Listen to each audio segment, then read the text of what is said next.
दोस्तों अभी कुछ दिन पहले मैंने एक वीडियो देखा, एक कोई बहन थी, वर्किंग थी या हाउस वाइफ थी, लेकिन वो बहुत ज्यादा परेशान थी और उसकी परेशानी की वजह थी उसकी काम वाली बाई। उसने अपनी काम वाली बाई के बारे में काफी सारी चीजें बताई जो आप लोगों ने भी एक्सपीरियंस की होगी कि बहुत ही कॉमन है। पहली शर्त उनकी ये रहती है कि मैं डस्टिंग नहीं करूंगी। दूसरी शर्त ये रहती है कि आप जितने भी झूठे बर्तन हो तो एक जगह रखोगे, मैं वहीं से दूंगी, मैं पूरे घर में ढूंढ के उठाऊंगी, ये सब नहीं करूंगी।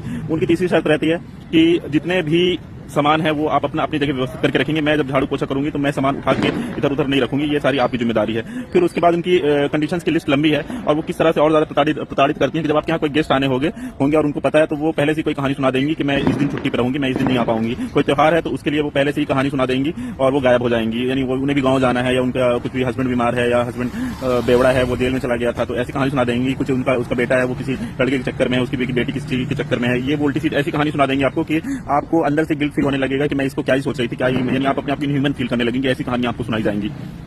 उसके साथ मैं अपना पर्सनल एक्सपीरियंस इसमें ऐड कर देता हूँ कि फिर कभी इनके क्या नाटक रहता है कि बालकनी आज नहीं साफ करेंगे, 2 दिन बाद साफ करेंगे, सीढ़ियां साफ करने के लिए अलग मुहूर्त निकालना पड़ेगा।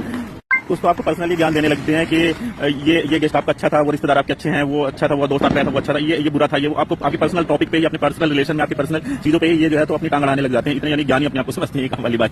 एक और खतरा हमेशा बना रहता है कि आप क्या बात कर रहे हो, आपकी क्या प्राइवेसी है, ये सब सुनती रहती हैं। आपके फोन आ गए, आपको समय थोड़ी ध्यान रहता है कि काम वाली बाई यहीं पे खड़ी काम कर रही है, वो सब कान लगाए रहती है। फिर वो आपकी बातें लीक होकर कहाँ तक जाती, मोहल्ले में वो जो जितने घर हैं तो वो सब जगह जाके कहाँ पे क्या चीजें वो बोलेगी, उसकी भी कोई श्योरिटी नहीं रहती है, आपकी प्राइवेसी भंग हो जाती है।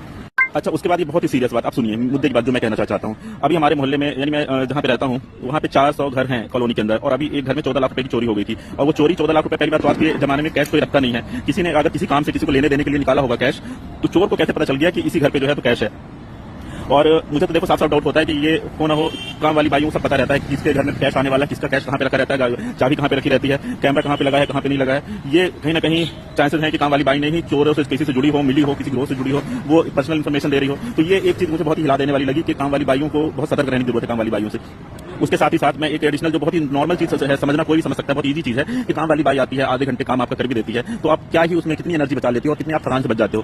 काम वाली यानी आधे घंटे में आपके बर्तन 10 मिनट 15 मिनट में बन जाते हैं, और आधे घंटे में किसी दिन आपने झाड़ू लगा ली, किसी दिन आपने पोछा लगा लिया। रोज पोछा लगाने की जरूरत नहीं होती नॉर्मली घर में, जहाँ 2-3 लोग 4 लोग रह रहे हैं तो इतने के लिए आप लोग इतना रिस्क मत लीजिए, इतनी पंचायत, इतनी टेंशन। और इनकी कंडीशन ये भी रहती है कि इनको आपको इनके हिसाब से अवेलेबल रहना, आपके हिसाब से नहीं आएंगी। ये जब आएंगे उस समय आपको घर में अवेलेबल रहना पड़ेगा, नहीं तो ये नहीं आएंगे। ये सब चीजें यानी आपको पूरा टाइम मैनेजमेंट इनके हिसाब से करो, एनर्जी मैनेजमेंट करो, प्राइवेसी कंप्रोमाइज करो, पैसे इनको अलग दो, दिवाली बोनस अलग दो, कोई त्योहार होली बोनस अलग दो, इनको कपड़े अलग दो, पैसे अलग दो, मिठाइयां अलग दो, बहुत सारी चीजें रहती हैं। ठीक है, आपके पास है तो दो, मैं नहीं कह रहा हूँ कि सारी बाइयां ही गलत होती हैं और बिल्कुल ही से हम वो हो जाए, लेकिन अगर आप लोग मैनेज कर सकते हो तो अवॉइड करो, क्योंकि आजकल की काम वाली बाइयों को काम की जरूरत नहीं है, उनके पास काम बहुत है और ये नहीं मिलेगा तो कहीं जाके कुछ और कर लेंगी, है ना। तो आप लोग ठेका मत लो उनके बेरोजगार होने का या रोजगार होने का, उनको नहीं है परवाह, उनको 10 घर में वैसे ही जाना रहता है। अगर आप मैनेज कर सकते हो तो खुद से मैनेज करो। वीडियो काफी लंबा हो गया, इसलिए मैं इसे यहीं स्टॉप कर रहा हूँ। पसंद